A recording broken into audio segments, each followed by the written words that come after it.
Maybe. Part 2. Woo! All right, part 2. So we had a little technical difficulty. There's like a citywide power outage. Yeah. The fun about living in a rural town, and so you get to have these exciting moments happen. Fun. But yeah, so we were just and I think it's kind of a good segue because now in a way it's the heart of your heart of your story on section. How long were you at the hospital? I was at the hospital for a day and a half. Normally they keep people in for 3 days, but because of COVID, they wanted to get people out. So I was in there for about a day and a half. So yeah, they wanted to get me out, and I was like, I want to go home. Yeah, and they didn't have any requirements because sometimes you know how they'll say like they want you to have a bowel movement first or you're moving. So I had to be able to walk without falling over. Bowel movement, and then they wanted about a day and a half. Okay. So towards the end of part 1 is you were describing like your first breastfeeding experience. How was that? It was fine. I mean, he was born to feed. Like I had no pain of like God, and I hate to say it this way, of God like threw me a bone, because I felt like God knew at this. And then like I was pregnant, but are there any tips you want to share? One thing, nipple butter jar. I went through probably about one of them every 2 weeks. I mean, there is no such thing as too much. And I say to start using it beforehand. You told me that. Like you don't use face wash when your face is dirty. You know, you use it in anticipation of getting breakouts or anything. You know what I mean? You use it in preventative methods. And so that's what I did. And then I don't know if this is true. My mother-in-law's mom, Kyle's grandma, told me this, and I was like, well, it's not bad. So I was like, I don't know, maybe. She told me that she would take a washcloth, and she kind of like was hard on her breast when she was in the shower to nonsense that is. I have no idea. Yeah. But I mean, and so I think it's not a bad thing, you know? But yeah, so the biggest thing is nipple butter is your best friend. Morning, noon, night, every single time. When you think about it, lather some on there. There's no such thing as too much, because that is what saved me in the whole breastfeeding journey. Yeah. I remember you giving me so many really good tips on like the journey and stuff like that. And like, and definitely I remember like your gifts to me were like postpartum things and like breastfeeding things. Like I remember you blessing us with like the haka and the nipple butter.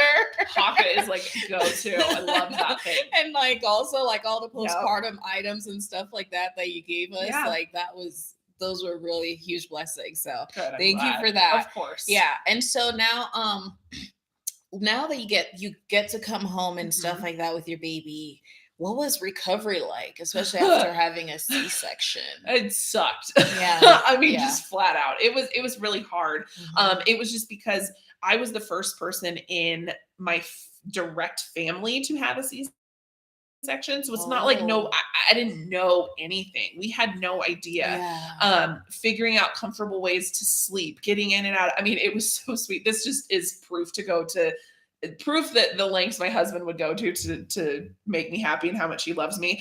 I miss the hospital because I miss the hospital bed, because it was so stiff and it was so not like sinking in, and it didn't like, it had just enough support, but it was still comfortable, and my incision didn't hurt.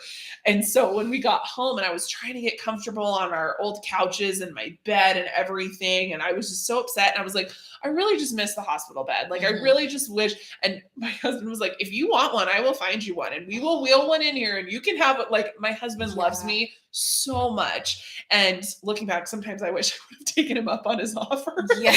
Like, wow. But I mean, it was the small, it was just because it was so new and everything I had to figure out. I mean, I had to figure out how to sit comfortably. I couldn't hold case in a certain way. I couldn't get up a certain way. I mean, walking upstairs, forget it. You know what I mean? I mean, this is way out there, but like, I couldn't even wipe myself after the bathroom. You know what I mean? So it was just a learning process in every situation, in every possible way. And I had a really hard recovery. My body does not handle pain well. I know this about myself. I mean, when I got my tattoos, it took twice as long to heal. Same with my ear piercings, my belly button piercing. I mean, so my body does not handle stress. And so it was really hard. And so I had to give myself a lot of grace, rely on a lot of help. I could not have done this without my mom being here. I mean, my parents stayed for 3 months because it was COVID. What were they going to do? Go home and miss us? You know what I mean? Like, so, but I mean, I couldn't even, the tiny lip in our shower door, I couldn't even step into the lip. Like, I had to lean back on Kyle and like swing my leg in to get back in. Like, I mean, everything. It was just so hard because it was so new. And then you add breastfeeding and taking care of a newborn and then COVID. I mean, that's enough as it is. And then you add COVID on the top of it. It was just like a stinky, moldy cherry on top, you know? So it was just hard because it was so new and it was so unexpected. And I say this in therapy all the time, but it was so hard because I didn't ever have time to process the not having my mom in the room, going in for a routine checkup, and then having an emergency C-section. I didn't have time to catch up with my emotions. It just all kind of piled on top of each other. And I didn't ever get a minute to take a step back, breathe, process that to be able to continue. And so it was just more emotion on more emotion on more emotion on more emotion, and not being able to go through any of it ever. And then you're a mom, and as hard as you want to try, sometimes you are just lowest on the totem pole, and it's just what happens. And so that was really hard for me because it was just, I didn't have the space or ability to be able to process anything what happens. And even now, still 3 years later, I'm going to therapy now, and I'm still getting emotional. I'm still angry at God for things because I'm just now finally being able to breathe and process everything. So it was just hard. It was just really, really hard because it was so new and there was so much in such a short period of time. So it was kind of hard. And so, and I know this, this is like another tough part for you, I can imagine, because like, what was it like? How did you navigate through that? Like, you come home and it's like, you know, praise God, your parents are here and your husband, but like not getting to like share your baby with it was your hard. Community. How was that? It was lonely. It was really, really lonely. You know, my best friend and met my son through a window. You know, I mean, it was really, really hard. You know, we got our son dedicated to the church over Zoom, you know. It was really hard. And my mom brought up a good point, which I didn't in the moment appreciate it, but now looking back, I can understand. You need your baby to be loved on and doted on by strangers. Like, you need somebody to go, he's so cute, you're doing such a good job. Oh, look how well behaved. Like, you need that. You need outsiders to tell you that. I mean, there is a reason why they say it takes a village. And you know, I think a lot of the time, sometimes we assume that our village is people that we know, but not always. Like, sometimes a village can just be even now, sometimes I am so grateful for the village that is the Walmart greeter that gives Kason a lollipop every time we leave out of the grocery store. You know what I mean? Like, and she's my village, and she doesn't know that, but she's my village. And so, you know, sometimes you like we had, and I still to this day have no idea who did it, but like somebody came and dropped us off coffee the week after Kason was born. And it was from our pastors who own the roastery. So I'm assuming it's them, but I mean, it could have been anybody. And it's like, I needed a village, and I don't think we sometimes realize how bad we need that. But just like you so badly want your parents to say they're proud of you, you need people to say your baby is so cute. You know what I mean? Like you need that. And so even still now, today, every time I go to the grocery store, because I was a person that didn't have this, I make it a point every time I go to the grocery store to find one mom. Doesn't matter if her kids are screaming, if she's a mom of teenagers, she has a newborn, or if she's pregnant, and I just look at her and I'm like, you're doing a good job. Like no matter what. And sometimes her kids are losing their mind over chicken nuggets, and sometimes they're throwing gummy bear packs at each other. And I just look at her and I'm like, you're doing a good job, because I know the danger of not hearing that. And I know the danger and where our brain can get to if you're not told that enough. And it's not a fact of my mom and dad and Kyle didn't tell me that enough. It's just, you need to hear that from more people. Like you need to hear that from as many people as you possibly can. And so I know what can happen into the place that your brain can get when you don't hear that. And so that's why every time, and I mean, grocery store, post office, church, restaurant, I find some mom and I tell her, you're doing a good job. I mean, sometimes I even saw one, we were out to eat one time, and I saw a mom that had pictures of her babies on her phone. And I said, I'm proud of you for going out to a restaurant without your babies. You're doing a good job. And she was like, thank you. And she just started sobbing. And I'm like, that is proof that you need to tell moms they're doing a good job. And it doesn't matter if you know them or not. It doesn't matter. That mom is up. That mom is alive. That mom is opened her eyes. She's doing a good job, period. And so that's, it was hard to do that without my village. And it wasn't so much that I didn't have my village. It's that my village could infect us. So it's you didn't have access to them. It was more than just like a Romeo and Juliet. You can't see them. It was they could get you seriously sick. You know? So it was hard. It was really, really hard. So in that moment, like just kind of navigating through those difficulties, how did you manage your mental health? Or were you cognizant of that in the meantime? Or were you just like in survival mode? Or were you trying to navigate through that? The first 2 months were survival mode. They were pure survival, pure, I remember it because of pictures. I have glimpses and tiny flashbacks every once in a while, but 99% of it I remember because there's pictures. Of course, I remember things like the first time Kason laughed, and you know, I remember that stuff. Like the first night he slept all through the night. Like I remember that stuff, but the mundane days are just a blur, like complete total blur. And so he was born in March. April, May, we were first 2 months purely survival. My dad went back home because he had to go work at home, kind of work. And my mom was still here in June. And it was the middle of June is when I was sitting right there at the counter, and I just kind of looked at my mom and I just said, I think I need to go to the doctor.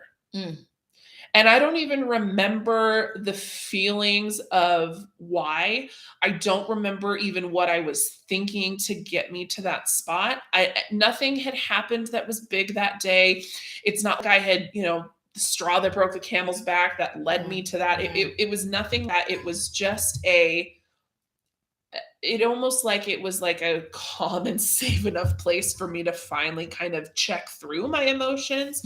And that's when I told my mom, I think I need to go to the doctor. And my mom said, if you want to, then okay, I think you should. And so that's when it was probably about 2.5, 3 months in that I finally started to kind of take care of of mental health and even be aware of it at all, because those first 2 months, like you said, are just survival. So it was probably a few months in that I finally kind of started to really Yeah. be aware of it. Yeah. So did you, as time went by and stuff like that with your mental health, did you experience any kind of postpartum depression or anxiety? Like, did Mhm. you catch it on your own? Or was it like, because they give The us the form questionnaire. Mhm. whenever we go in for a baby's Right. appointment. Right. Like, did you have any of those experiences and how'd you catch that? So the first time that I went in, they didn't have those forms because they weren't trading papers and they were in the COVID. process of getting them online. So they asked me, "Is there anything you want to talk about?" And I was still in survival mode, so I was like, "No, no, Yeah, I'm fine. I'm I'm fine. We good. just got to go. We got to get a nap and schedule." And so I wasn't Yeah. thinking. Um, and then I called my doctor, not my pediatrician. I called my doctor, Mhm. and I said, "I don't know if I'm struggling with postpartum depression, but I think I need to come to the doctor." And they Mm. said, "Okay." And now legally, they have to get you in and see you that day because Right. if something happens, then they are liable. Mhm, mhm. So they said, "Do you want to come in now?" And I said, "Sure." So I went in, and that form, it's like what, 10, 12 questions, I Yeah. think. Mhm. And so that form will ask you things like, do you think your family would be better off without you? Are you finding joy in doing the things that you always do? How are you sleeping? Those kind of things. But the last two questions are always the same. Have you thought about harming your baby? Have you thought about harming yourself? Now, the other 8, 10 questions, I would answer 5 or highest every single time I went in. Yes, high, 5, always, all the time, every day, all those things. The other two questions were always no. I never once thought of hurting me or Kason ever. And I knew in the back of my mind that hurting Kason or hurting me was not going to solve anything. It wasn't going to fix how I was feeling. It wasn't. If anything, it was just going to cause more. It was just going to be more upset and more. You know what I mean? And I used to say I didn't go through all that stuff to not be alive to see him or have him. So I never once answered those questions in anything of a never. Those were always. But the first 10 questions were always yes, all the time. And that's when the doctor said, "I'm pretty sure that you have postpartum depression." I kind of remember the appointment. I kind of remember talking to him. Um, but I more so remember the moment of telling my mom I needed to go to the doctor more so than being in the office, even getting my medication, even getting diagnosed. I remember saying I need to go to the doctor more. And I think it's because that was, like I said, finally the time when I was quiet enough to be able to sift through what was going on in my head. Mm. So when I went to the doctor, then he diagnosed me with postpartum depression and anxiety and then put me on a medication. So yeah, I got postpartum depression and anxiety. Um, and it was hard to deal with and to process a little bit for a while there. It was kind of challenging, but yeah, those two were humdingers of a good time for Yeah. sure. It was hard, and I was again the only person in my family to thing that goes around that says, "Well, I'm the first daughter and granddaughter and niece and everything." That's me. I'm the first everything. So no one else in my family has gone through this. And at the time, it was also hard because it was like, what therapist am I going to talk to? Like, what therapist can advise me on COVID? The last time this happened was the Spanish influenza in 1912. Yeah. They're all gone. Yeah. Like, who am I going to talk to? You know what I mean? So it was really hard because I was asking I wanted help, but they didn't know how to help me. Right. You know what I mean? So it was challenging for a while. Yeah. So how'd you navigate through like medication and first of all, did it affect breastfeeding in any way? Yes. It did. Okay. It did. It affected my breastfeeding. My supply tanked and it went down bad. And I talked to my doctor and I said, look, I know that this medication, and now I want to preface this, I would not recommend doing anything unless you talk to your doctor, point blank. This is what my doctor and I decided was best for me because of my mental state, and someone that had known me, who, by the way, now she goes to our church. We're really good friends. So we have a good relationship. She knows me. And so she also, and side note of that too, I'm also really good friends with the doctor who took care of Kason while we were in the OB. I will go back to that hospital specifically for that OB nurse herself. Like, she literally was my guardian angel sent from heaven at that hospital for me. Between Tennille at the doctors, or at the hospital, and then Jennifer, my doctor, they said, you feel like a good mom when you're breastfeeding. You feel like you are in an okay space mentally when you can do that. Because they gave me such a low dose of medication, they said, you can take yourself off of it to be able to breastfeed. So that way, then you can continue to breastfeed. Because in my mentality, in my brain, me not being able to breastfeed was just another thing that went wrong. And so the only way, and I know this is false now, but the only way at that time in August 2020 that I felt like I was a good mom is when I could breastfeed him. And now the medication was taking that away. And so I was in my right mind enough to say, I am scared of what will happen if I'm not able to do the one thing that makes me feel like I'm a good mom. I'm scared of what will happen, And so then they said, okay, you can do that. You can, get off your medication. But if anything changes, you have to be okay to go back on and sacrifice that for the good of your son and you. And I said, absolutely. Mm-hmm. So it tanked my supply a little bit. I was able to breastfeed a whole year, praise God, by the grace of God. But knowing that I had to fight through and work through my mental stuff without medication in order to breastfeed, I don't think I've ever felt more like a badass in my whole life. Because I was like, if I want to breastfeed, I got to handle all these demons. Now, again, do I recommend you fighting all those demons by yourself? Absolutely not. But I was in a place of, I couldn't have my village. I had talked to my doctors, and this was like, you know what I mean? Like, the only thing that I could use to protect myself was breastfeeding. So I was like, I would rather have a shield in battle than have nothing and dip out of the battle. You know what I mean? Right. And so that's kind of where I was at. So yeah, it tanked my supply, but I was like, I would rather do the hard work every day and be pushed to my limit every day to do the one thing that makes me feel like a good mom, because that was me and that's where I was at. So yeah. How was your sleep and adjusting with like having a newborn and stuff like that, and your husband, and even with the duration of your parents? Like, what was delegation like with? I was on baby duty and that's it. That's it. My mom, so Kyle was home from work. Oh, geez, for about 3 weeks, I think. He had paternity leave. Is that what we talking about? No, he was home because he had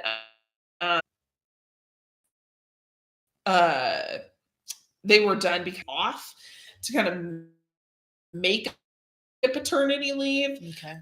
But up until I think a year or two ago, they didn't have paternity leave. So Kyle didn't get any. So which was really hard because of my husband loving the gym and him not being able to go to the gym. I was like, I'm already dealing with one baby. I cannot deal with another. He didn't have his outlet. And he knows this. Like, I've said this to him. Like, sometimes it was easier to deal with my newborn than my grown husband who couldn't go to the gym. Like, he knows this. And so the sleep schedule and stuff, we kind of developed a routine. So pretty much I was just in charge of baby, and that's pretty much all that I did for those first 3 months home. But then he would always handle kind of like kitchen dishes kind of stuff, and then my mom was laundry, and Kyle just kind of had to be available for me a little bit for those first few weeks, because like I said, I couldn't shower, I couldn't go to the bathroom, I couldn't, put my hair up, I couldn't do anything without him. So he just kind of had to be available 24/7 for me. So that's kind of how we divided stuff up. And then after my parents left is kind of when I got on my own routine and own schedule. The thing that helped us the most was we sleep trained Kason. And so about 2 months in, I think, is when we sleep trained him through a program from someone local in Elko. And we trained him how to sleep in his bed. And it was the best thing we ever did. And it wasn't like just scream it out and just cry it out and eventually you'll pass out and go to sleep. It wasn't that a lot of people think it is. It was teaching him how to self-soothe. And this was also because we had tried 7 pacifiers. He didn't want any of them. We had tried, no, seriously, I bought like 7 different kinds, the different nipples. And he was like, this is not a boob. I hate this. I hate you. Get this out. Breastfed kids are so picky. Oh my gosh, he was so high maintenance. And now I like kick myself because now he's 3 and he's high maintenance. And I'm like, oh, well, I do that. Yeah. So we love our babies, but I like to love him from over there sometimes. Oh my gosh. So he so we sleep trained him, and that was the best thing we could ever do. It was amazing. And I remember so at 2 months you said, so it's never too early, because I don't know why. No. I was wondered, like, is there a good time? No. Okay. I think it's as early as you want. And literally, I wish we would have started earlier, because we sleep trained him, and the first night he was asleep in 20 minutes by himself. Wow. And I remember walking out of the corner of the house over there, and I literally looked, my mom was sitting and my dad was sitting on the couch, and Kyle and I walked out, and they were like, well, and I was like, he's asleep. And they were like, good. And I was like, do I shower? Do I sleep? Do I eat? What do I do? Like, what do I do? I don't know what to do. I wasn't expecting it to work. So the sleep training was incredible. And it wasn't that I was abandoning him or letting him cry it out, because the cry out method and sleep training are not interchangeable. And I think that sometimes the problem is that people in our society and culture assume that crying it out and sleep training are one and the same, and they are vastly different. Okay. And so sleep training is teaching him that it's okay for you to be in here by yourself, because I will always come back. Here's some things that you can do to calm yourself while you're waiting. The same thing with school. Right. I mean, I am always going to come back. Here's some fun games you can play while you're learning and waiting for me to come back. You know what I mean? And so that's kind of what it is. But, it's harder to do that with a 2-month-old. So sleep training was the best thing that we could ever do. I told Kyle the next time we have another one, I said, we're sleep training them the day they come home from the hospital. Because I was like, oh my gosh, I'm not doing that. So, because then I'm going to have a toddler at home. And I'm like, I can't, you know what I mean? And what sleep training helped me to do was avoid the whole like rocking, and then you got to put them down really careful, and then kind of wedge one arm out and then the other. And I'm like, I can't do that. And if you just breathe, or God forbid you look at them and then they're like, hey, and then they don't go to bed. And then it's like, you blow the whole operation. And that's what I wanted to avoid. You know what I mean? I wanted him, and we still do some of this stuff now. Like, I still rock him to, he's 3. I still rock him in the same rocking chair we got. It's still in his room. I rock him for 5-10 minutes, and then he goes, okay, mommy, I'm done. And he knows now he's ready to go to sleep. And so then I rock him. He says he's ready. He gets in his bed. I give him a kiss and leave. 10 minutes, he's out. And he puts himself to sleep. And, and the helpful thing with that is then I can then have my parents watch him, my in-laws watch him, somebody else watch him. So that's helping my mental health to be able to go, I love you, but I'm going to love you from over here with a glass of wine and a date with daddy. Right. So I strongly, strongly recommend finding somebody that's not a cry it out method, and finding somebody that, again, same thing with an OB, is finding somebody that will help you get what you want from your infant sleep so that you can have sleep. So our sleep wasn't too bad, because I was just like, I'm going to get sleep, and I love you and I need to get sleep. And so you go over there. Yeah. No, I think that's really, really good. And so what were, with like the isolation and social distancing and stuff, did you have any concerns for your son, like not getting to interact with other kids in those earlier times? Yeah, I did. You I did. was really, and especially my background of my degree and Right. knowing how important that is, I Right. was really nervous. Okay. People used to ask me all the time, "What are you excited for to have a baby?" And I'm like, "I'm excited to be a mom, and I'm excited to take him to church." Like I that's remember literally that. all I Yeah. mean, you asked me. Yeah. That's what I would tell you is I just want to take my baby to church. So yeah, I was worried. And so what we did was we tried to do as much as we can, as safe as we could. And so we took him to the grocery store. We stayed our distance, you know, and this was like when he was 6, 7 months old, you know what I mean? So we took him to the grocery store, but we stayed our distance. We didn't take him in the actual like checkout aisle because that was close quarters. So I would pick him up and take him outside then, you know. We did walks with my best friend, but they were in strollers and they were apart from each other. So he was still out. He still recognized like, okay, there's people that are my size. Like they look like me. You know what I mean? And then it was a lot of ripping off band-aids. Like as soon as the church opened and the kids' classrooms were open, he has been in there since day one. As soon as we could have play dates, we were trying to have play dates all the time. As soon as I found a babysitter for him to go to, now he goes to the babysitter twice a week, you know. And now in September, as soon as he's eligible to go to preschool, once he's potty trained, he's going to preschool and to potty train. And so I think it's just it's not so much a making up for lost time. It's just helping him understand this is the new normal. This is what we do. You know what I mean? You go with people, you hang out with friends, you make play dates, you go to church, you know. So I was worried. I was worried about his language for a little bit at one time. But it was just, again, reaching out for help, asking him how I could, asking people how I could be better and do more if I felt that I needed to, or felt that I could mentally handle the more. And then leading into what those people that I asked for help told me. Yeah. I think that's such a good point, and I think that's something I could learn. Like I remember expressing. I remember when I had my son, and you're like, "Hey, can I come over and just help you and clean and all that stuff?" And I told you how like that was such a dilemma for me because like, you know, because I know I needed the help and I wanted it, but then like there are just times where I'm like, he's sleeping. Absolutely. And I can get peace and quiet. Absolutely. Like you kind of were saying how like you're like, 100%. Okay, go to sleep, kid, so I'll love you from a distance. Yes. And so it's like Absolutely. I was always torn because I remember you saying like I can come help out and this and that. I'm like, yeah, but I kind of want to be alone right now.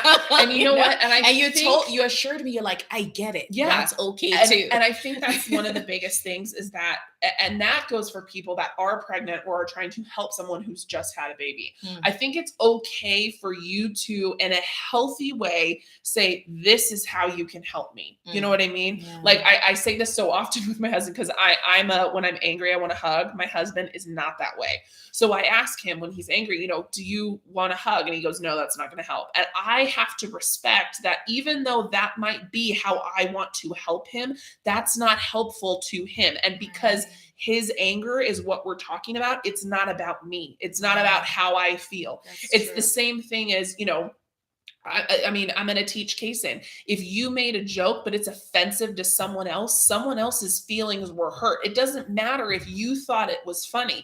You hurt someone's feelings. You need to apologize, period. Now, granted, that's within reason, of course, but if you've said something that's hurt someone else, it now no longer becomes about you and how you feel about the situation. It's about what you did that hurt this person's feelings, you know? And so it's the same thing as I always ask, how can I help you? You know, when we've had other friends in church that have had babies, I'm like, how can I help you? And somebody said, I just need food. And somebody else was like, I just need you to check in on me. Or I had one girl, one of my friends, she was like, I need you to make sure that I take a shower today. I was like, I can do that.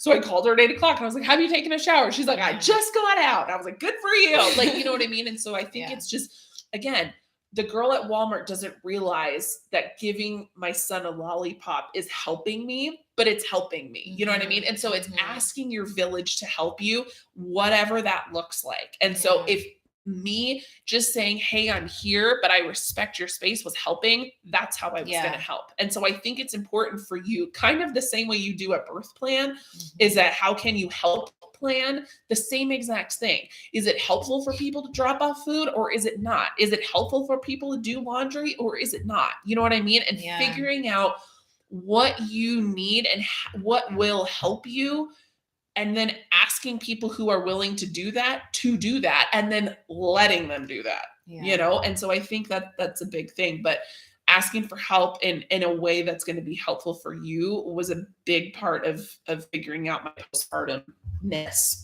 Yeah. And I love how like you're very intentional and like present and like aware as well, like because like you were so understanding, you're like, no, don't feel bad, but it's like one of the other ways you helped me though was like you baked me cookies, breastfeeding lactation cookies, and they were so I like down those like so I know Carter was like so they're gone.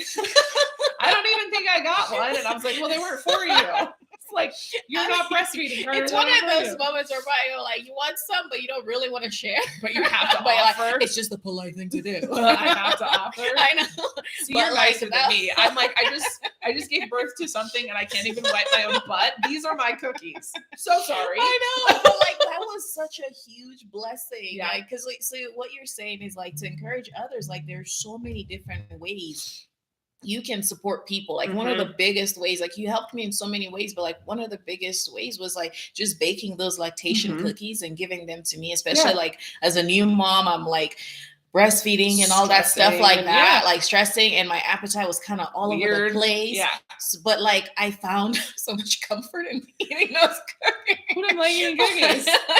Like, you know, yeah, absolutely. Exactly. So like I think that's something like if you want to help and support someone is like, how can you be there for them whereby it's actually helpful to them like, and not your idea of helpful. Exactly. It's the person that you're helping's idea of helpful. That's the biggest thing, I think. That's key. So how did you navigate, like now you're managing motherhood, but also marriage, and then it's like during the COVID and stuff like that, because I think like having a baby changes things up a little bit in your marriage, because you guys were married for like what 4 years, 4 years like before Kirsten came in, so you kind of had your routine, your set stuff. Like how'd you navigate all that? And then there's pandemic that you can't go out for dinner at a nice restaurant either. So we are I hate to say that we're a bad example, but we're kind of a bad example of this because we don't like going out to dinner. We'd rather just stay home and just veg. That's like, and so for us, the sleep training was important for us. So then we could have that time. But this is kind of a backward story. So again, my husband, Jim, physical guy, wasn't able to go to the gym. And so, you know, you're not allowed to be intimate with your partner for a few weeks afterwards. Right. So my husband, about the same time every day, 8 o'clock, I would breastfeed, burp, breastfeed, burp. And then my husband about 9 o'clock would go in and take a shower. And we were getting snippy at each other one time. And my parents obviously they were here. And so my mom just said, let me just burp Kason and you just go be with your husband. And I was like, oh, what are you talking about? And I was so tired, like right over my head. And he was like, and she goes, you just need to go be with your husband. And I was like, well, he's taking a shower. And she goes, Nicole, go be with your husband. You made a baby, kid. And so she was like, she was like, sometimes it doesn't have to be about you. And I was like, oh. And then it just became a thing. Like Kyle would say, okay, I'm going to shower. And my mom would just go, give me the baby. Like, and it just became a thing. Yeah. And so then my husband was getting love every day in the shower. Thanks, Mom. I know. Isn't so, and I don't think my mom and Kyle have ever talked about it, but I'm just like, you scored in the mother-in-law department. Like, just so you know, like you scored. but I think like it was just tiny things. Like one of our favorite dates that we ever did was we had SpaghettiOs and milk at midnight when I came to visit him in Elko the first time. And so for our anniversary, when he came home April, Case was about a month old, I had made her SpaghettiOs and milk already at the table. You know, I think it's just little things. Yeah. And I think a lot of that was one of the things. My brother's a newlywed. He got married in November. And so he's still kind of navigating, you know, newlywed life. And so my mom always says, you know, there's 3 people in a marriage. There is you, there is your spouse, and there is the 2 of you together in your marriage. And you have to make sure that all of those are being okay. And so I think, that was a really big thing, was making sure that was, he was okay and I was okay and we were okay. Yeah. And what did each of those things, those entities, those people need to be okay? You know what I mean? Yeah, that's good. Yeah, that's good. Yeah. And just in terms of for a mom who's expecting and stuff, or like new mom or something, what financial advice would you give them? Plan ahead as much as you possibly can, and do not be afraid of, for lack of a better word, hand-me-downs. I mean, the pump that I used the whole entire time was a gift. We got it as somebody, the family that I nannied, they were done having kids. They gave us, you know what I mean? She said, I'm done. You can have it. And I was like, okay, cool. And, you know, don't be afraid to kind of make shift, you know? I mean, granted, we had to, but our newborn photo shoot was done on this table on top of a white bed sheet because we didn't have a choice. You know what I mean? Yeah. And so, like my favorite maternity pants I bought were from Ross for $5. You know what I mean? I think don't skimp on things that are like 100% necessities. Like, get a good OB, make sure you got a good hospital. Right. You know what I mean? Like that stuff is good. Priorities, yes. 100%. That stuff's important. But there's other things like, you don't need to be buying designer baby clothes. Your diaper bag is going to end up having so much poop and milk on it.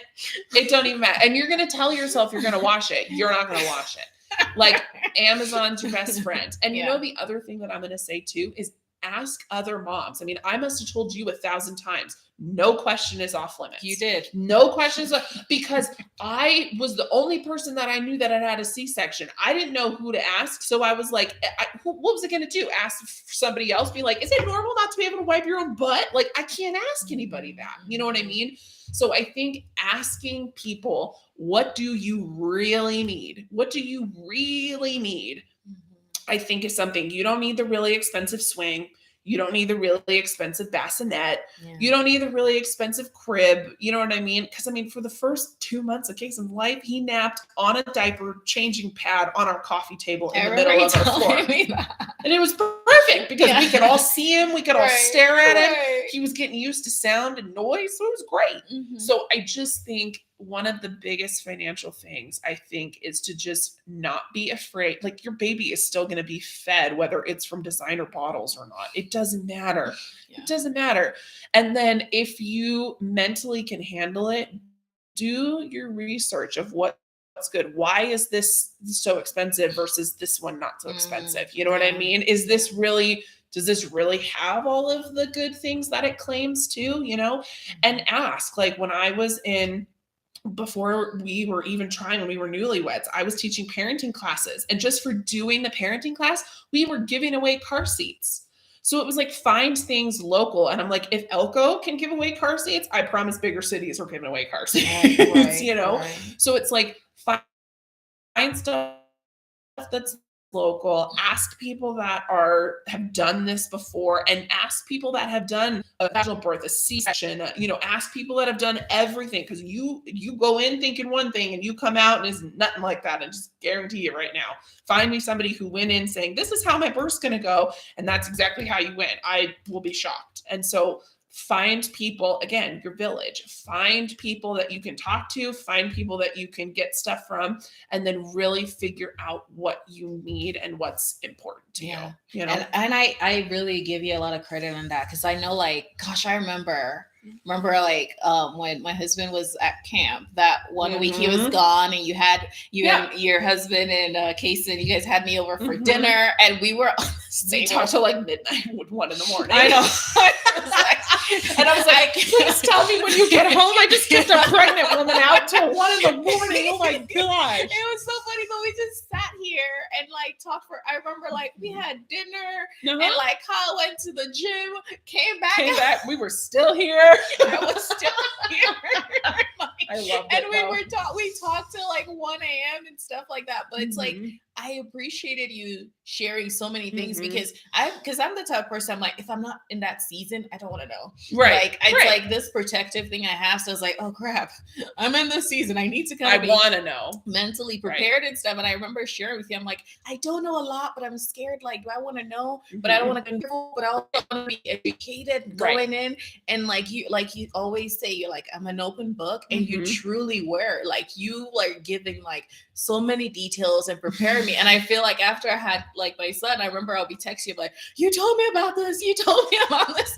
Or like whenever I'll see you, like, oh gosh, you told me about this part. It's like, well, it came from a place of I didn't have that. Yeah. So I know what happens when that can't happen. You know what I mean? The same thing of like understanding how you needed to be, loved by having your peace and quiet respected. And it was like, I wish I would have had somebody that could have been like, I want to come over. Like I didn't have the opportunity to say, no, you can't come over. You know what I mean? COVID, and so it was like, I wanted to be able to love people how they need to be, but also then let them know there's going to be some times where you're uncomfortable and things are not sure and you're not quite, aware of what all's happening. I'm here for those parts too. You know what I mean? Yeah, that's good. So how do you like now and stuff, how do you navigate through your work-life balance, having an exciting, adventurous toddler? What's like work-life balance? That's few words for it. It's not necessarily the words that I'd pick. Are you still doing the time blocks or like, okay. Yes, religiously. I am a huge believer in time block. I don't think it's possible for you to do everything, but I think it is possible for you to do some of the things that you have on your to-do list every single day. And there's certain hacks that I've kind of learned throughout the day. Like one of the things, or a few of the things is like, no matter what, at the end of every night, we start the dishwasher. So then in the morning, I can start the day with an empty sink and a clean dishes. I do 1 load of laundry each day, wash, dry, put it away. And I hate to put the clothes away, but my husband hates to actually wash it. So I will wash the clothes, put everything away but the shirts, and I leave the shirts on the bed and he'll put them away. You know what I mean? Kason knows that part of our nighttime routine is picking up all of the toys. Now that he's 3 and he's older, he is in charge of feeding the dog. Like small things that I'm just like, I could just tell Kason, hey, get the dog 2 scoops, please. And he's like, okay. And so it's just finding a routine. I think kids thrive on routine. And this is from a parent living it and a person who went to school for 5 years to study it. Kids need routine. If you are a parent that says that you don't need routine, I would love to see how many dishes and how much big your laundry pile is. Kids need routine. And it's not a bad thing to be in routine. What it does is help you have less fights, less arguments, less temper tantrums. And so I really firmly believe in finding a system that works for you guys, but not being so glued to the system where there's not room for wiggles within daily and then seasonally times, like I want to make sure that I am allowing us to have extra time to get to and from where we need to go now that it's nice outside and we can go to the park. We can go to the splash pad. There's other things that we can do now. So it's going to take us longer to get from point A to point B. You know what I mean? So I'm a huge believer in time block, but I also am a huge believer in saying you got to leave some of the time in my time block literally says fire extinguisher time? Is that I need to do more dishes? Is that I need to make another call for my business? Is that I just need a little extra me time to have one more scoop of ice cream? Like whatever that might be, but you got to give yourself some wiggle room, but you need to give yourself wiggle room within a schedule. Right. Like period. Right. You got to have a schedule. You have to. Yeah. You have to. No, that's good. And so like, what advice would you give? Because I know like you're with Pampered Chef and like you're really big on nutrition and cooking and you make all these amazing, delicious things and all Breast that milk stuff. cookies. Right. But also like just like meals and dinners and stuff like that. Like I love like all those things that you do. What nutritional advice would you give a woman who might be expecting or a postpartum mom, or like I don't know if like did nutrition play a role when you guys were trying? Yeah. Were you intentional about that? When I was trying, no. Okay. Just because there is a fine line between science and God. And so I'm a big believer in you can do all of the things that you want to, and you can prep all the things that you want to, but you can't intervene on God's plan. Right. You can be as healthy as you want to. You can work out as much as you want to, but you're still capable of dying from a heart attack or a car crash as anybody else. You know what I mean? Like there's only so far you can go, and then God. And so I just think I am a big fan of moderation. I don't think it's healthy for people to limit things that they want, because if I tell a toddler, don't push the red button, that's the first thing they're going to do. and our brains, and it's our lizard primal part of our brains work the exact same way. Now we have, and this is getting really technical, we have a prefrontal cortex, which allows us to go, oh, I'm like decision making and adapting, and think those are things that like animals don't have choices of, which is why you see a deer in headlights in the middle of the road. Their choice is to jump further in front of the car because they don't have a prefrontal cortex to do that.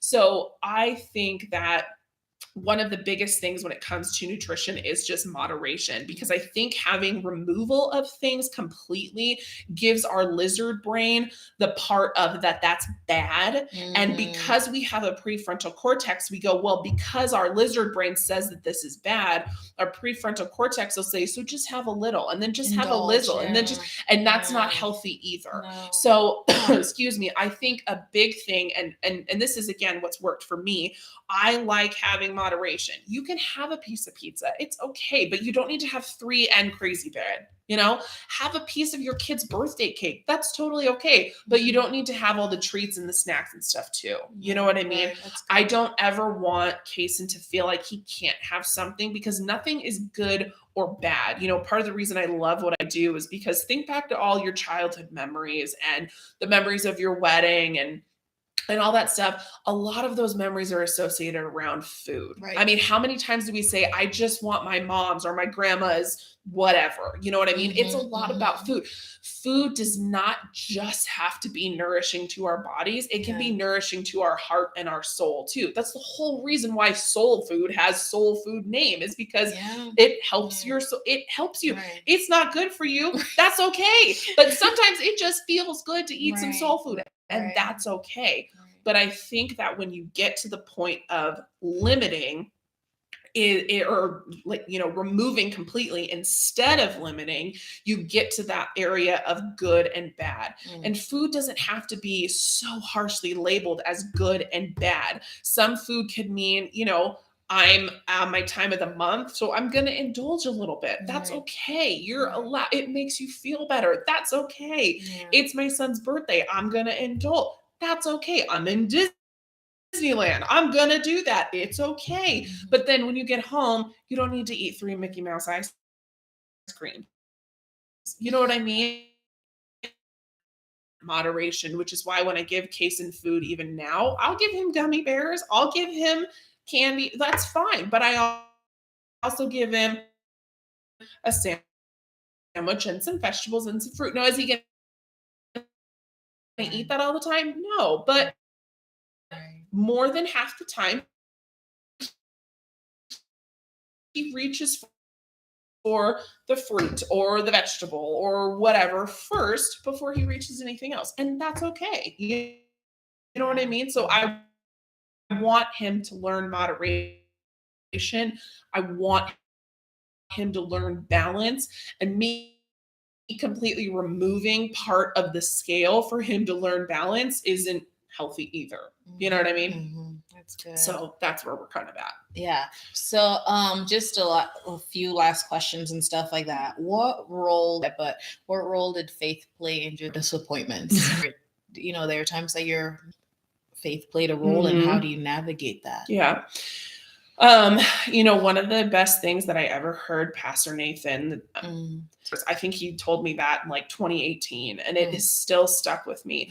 And it is okay. And I've had a lot of follow up with feel what you're feeling. It's how you carry out the actions is what's bad. I mean, I can be mad at my husband for something. That doesn't mean I'm going to go and like shoot him in the head. You know what I mean? I can be mad at my husband, mad at somebody, but it doesn't mean that I go that far.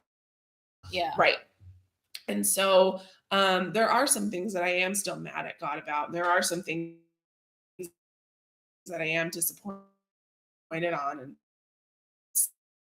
sad and upset and irritated. And you know what it all comes down to, I am not called to understand. I am called to have faith, period.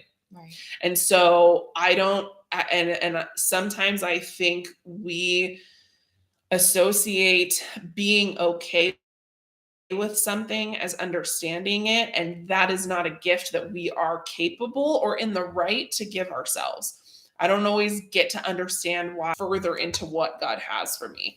And so for me, a lot of it is just, I don't know what's happening. I don't know how it's going to go, but you're with me. So here we go. Yeah. I mean, if you look at the pictures of me cross on my hand, and I wrote, I can through him, because Philippians 4:13 is my favorite Bible verse. And so I didn't want to write, I can do all of the things through him, period. And so that was the biggest thing, is just cheated on or hurt or, whatever they say. Change anything that you're feeling. If anything, it's just going to make you feel worse. Like it doesn't change what actually happened to you. It doesn't change the healing that you need to do. It's just going to cause more stress. Right. And so if I would have known why, I would have ruined my nice path. I'm good. I would. So my understanding faith. And so I've tried in the process of trying to sell or not getting offers or whatever. I am a season that we're meant to be in it, so I've let you. That's very encouraging. And it's like, I yeah. But yeah, that's really good. So just kind of like wrapping up and stuff. It's a twofold question, but like reparent and retrain myself while also parenting someone else.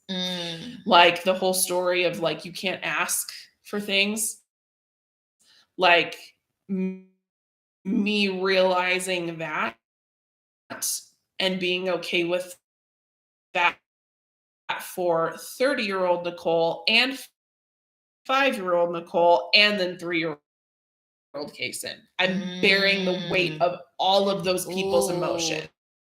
That's deep. So,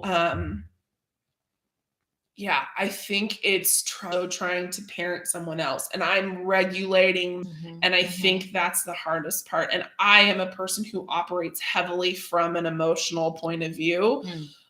So I'm sure my husband, who's not emotional, but I think for me, it's being that emotionally regulate all the time, while also trying as 5, who's still trying to process the stuff that I see my son going through, that I went through, and then learn it as 30 and then teach it to him. It's like so much directions of that going. It's hard. And I think it's harder because, again, I didn't expect that. Mm-hmm. So I think that's probably the hardest part of being a parent, is having to reparent myself while also parenting my kid. And my son's only 10 months, but I understand what that means. Like last night, we're having that conversation of like me trying to go back to childhood Ruby, and then like being a mom Ruby, but also like being a mom, like I understand already. It's hard. It's like a lot of learning and unlearning. It's learning and unlearning and teaching things that you're in the process of learning to unlearn all at the same time. And it happens in a split second. It happens in the 5 seconds he's asking for a juice, or the 2 seconds he doesn't want to sit in the shopping cart at Walmart. You know what I mean? And so that part makes it really hard. It's not like you have a day to unlearn and learn and process this. You know what I mean? Like, you have a split second to do it. And it's, of course, the second when you're at your wit's end and you didn't sleep, and chances are you probably have throw up on your shoulder, and then he pooped out of his last pair of pants, and then one shoe's halfway across the parking lot again, and you forgot a bag of groceries, and then your husband's calling and the dog's barking, and somebody showed up to the house unexpected. Like, that's the time that it happens, of course. And so I think that's the hardest part, is unteaching, learning, relearning, and then parenting all at the same time.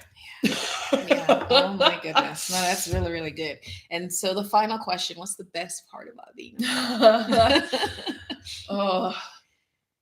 The best part about being a mom is just him. I mean, I can't, there's not one specific thing that's the best part. It's just him. It's how he hugs. It's how he gives me a kiss. It's how he still says mommy. It's how he says I love you. It's how he gets excited when he sees a flag. It's how he races when he wants to hear his song. It's how he it's how his feet dangle off the kitchen chairs, buffet from Friends. I mean, it's everything about him. It's just, and that's like the weirdest question, like the weirdest answer, I guess. His smell, the feeling of his hand holding mine, like being a mom is being a mom, you know, that any single person that has been, is, or ever will be, God picked me of anybody in the entire world, past, present, future, me to be his mom, which means God doesn't think that anybody else but me is going to be the best person to be his mom. So even on my hardest days, I am still a better mom than anybody else on their better day of being a mom. I'm still best. And so, being his mom is weird. Like, it's not even really an answer, no, but that is like a perfect answer. That is it's just perfect. Being him, being his mom, you know? I love that. So I love him. He's crazy and wild, dinosaur loving. Oh my gosh. Dino loving, crazy, just, he is insane. He is absolutely insane in the best and most annoying ways possible, all wrapped up in one tiny little dark-eyed, curly, blonde-haired package. He's so adorable. He is so cute. Oh, yeah. And he's the sweetest kid. He's so smart.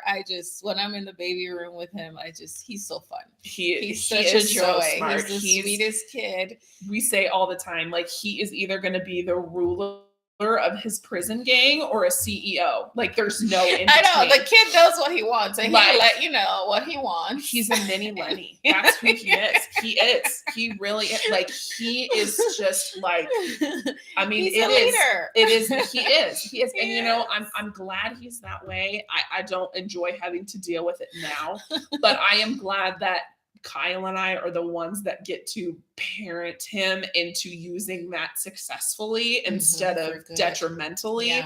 But oh man, he's exhausting, which is why when people ask me, when do you have another one? I'm like, have you first one. Have you met my boss right now? Like, no, not happening. I'm like, I'm still recovering from the first one. Can I get a breath? Oh my gosh. That's so funny. So, but yeah, so he's perfect. He is.